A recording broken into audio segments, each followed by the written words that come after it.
కొంతమంది ఎమ్మెల్యేలు ఎస్ఏఆర్ ప్రక్రియపై చాలా ఉదాసీనంగా వ్యవహరిస్తున్నారంటున్నారు టీపీసీసీ చీఫ్ మహేష్ కుమార్ గౌడ్. దీనిపై సీఎం రేవంత్ రెడ్డి ఆగ్రహించారు. రేపటి నుంచి జరిగే ఎస్ఏఆర్ ప్రక్రియలో ఎమ్మెల్యేలు అందరూ కూడా భాగం కావాల్సిందే అన్నారు.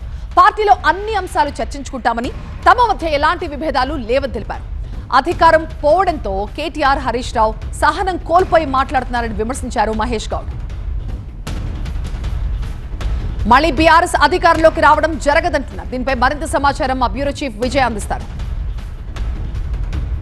ఎస్ఐఆర్ మీద కాంగ్రెస్ పార్టీ చాలా సీరియస్ కార్యాచరణ రూపించబోతుంది. ఈరోజు ముఖ్యమంత్రి పీసీసీ తీవ్ర ఆగ్రహం వ్యక్తం చేశారు. పార్టీకి సంబంధించిన ఎమ్మెల్యేల మీద. ఎమ్మెల్యేలకు ఒక రకంగా వార్నింగ్ ఇచ్చారు. అవసరమైతే ఇన్ఛార్జ్ మంత్రులు మారుస్తామని కూడా ముఖ్యమంత్రితో పాటుగా పీసీసీ వార్నింగ్ ఇచ్చారు. ప్రస్తుతం పీసీసీ చీఫ్ అంతా ఉన్నారు.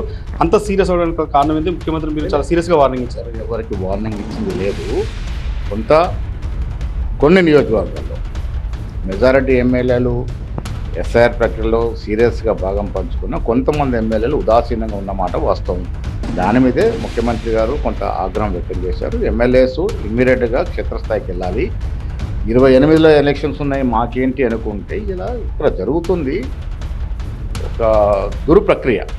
బీజేపీ పార్టీ లోతుగా లౌకికవాద ఓట్ల తొలగింపు ప్రక్రియని చేస్తుంది.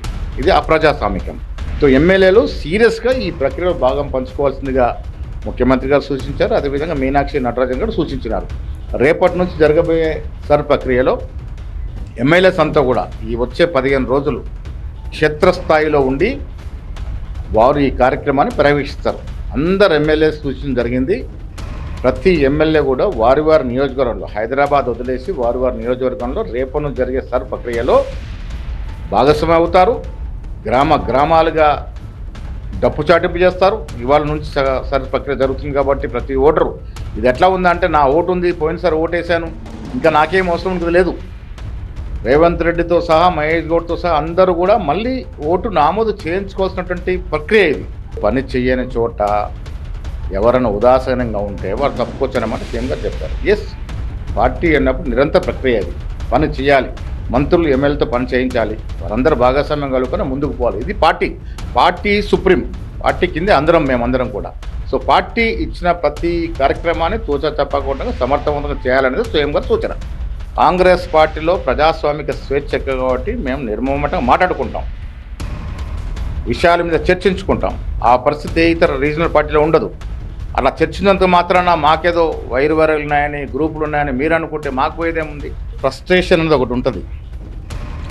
సహనం కోల్పోతా ఉన్నారు పాపం. అధికారం లేక 30 నెలలు అధికారం లేకపోతే సహనం కోల్పోతా ఉన్నారు. కార్యకర్తలు అంత చూసేదేంటి?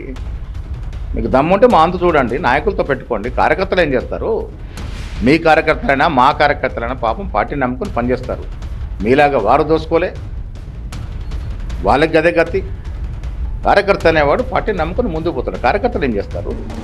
ఇప్పుడు మేము వస్తే అంత చూస్తాం, మీరు వచ్చేదే లేదు, సచ్చేది లేదు. మంత్రులతో పాటుగా ఎమ్మెల్యేలు, ఎంపీలతో పాటు ఎవరైతే పోటీ చేసిన అభ్యర్థున్నారో జిల్లా ఇన్ఛార్జ్ ప్రతి ఒక్కరు కూడా ఎస్ఐఆర్లో కీలకంగా వ్యవహరించాలి. కింది స్థాయి కార్యకర్త వరకు కూడా దీనిపైన పూర్తి స్థాయి అవగాహనతో ఈ 4 రోజుల పాటు పనిచేయాలన్నది ఆయన చెప్తున్నారు. దాంతోపాటుగా బీఆర్ఎస్ నేతలు చేసిన విమర్శలకి చాలా స్ట్రాంగ్ కౌంటర్ ఇచ్చారు. 10 ఏళ్ల అధికారం కోల్పోయిన తర్వాత ఫ్రస్ట్రేషన్లో మాట్లాడుతున్నారు. ఆ వ్యాఖ్యలను తను పట్టించుకోవాల్సిన అవసరం లేదు అనేది పీసీసీ చీఫ్ మహేష్ గౌడ్ చెప్తున్నట్టు మాట. కెమెరా పర్సన్ ప్రభుత్వం, విజయ్ టీవీ 9 హైదరాబాద్.